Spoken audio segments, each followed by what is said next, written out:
ગ્રુપમાં તો એમાં આમંત્રણ મોકલે જ, પણ મને વ્યક્તિગત પણ મોકલે અને નીચે રિમાર્કમાં ક્યારે પધારો છો.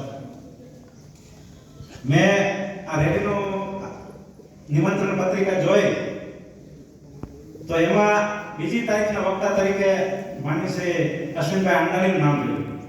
એટલે મને તો આનંદ થયો. મેં અશ્વિનભાઈ સીધો ફોન કર્યો, મેં કીધું તમારો ભાઈ આવો પ્રોગ્રામ છે આમલામાં? મને કે આ છે ને. તો મેં કીધું તમારી માતૃ સંસ્થા છે તો હું પણ આવીશ તમારી જોડે. આજે કોઈ ભૂતપૂર્વ વિદ્યાર્થીઓનું કોઈ આમાં આમંત્રણ ના હોય, પણ એમ કીધું ને કે ભાઈ અશ્વિનભાઈ જોડે હું આવ્યો છું, મારી જોડે તો એ લાગણી મિત્રો, આ ધરતીને વારંવાર વંદન કરવાનું મન થાય એવી ધરતી છે.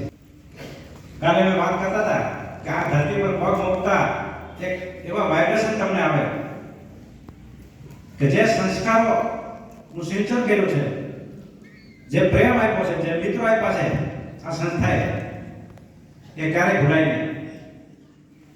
અત્યારે આપ જાણો છો કે વિજ્ઞાન અને ટેકનોલોજીનો યુગ છે.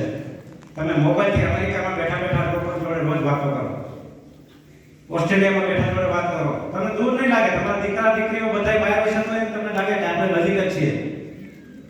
પણ જ્યાં લાગણીના સંબંધો છે એવી આ ઘણીગાંઠી સંસ્થાઓ છે.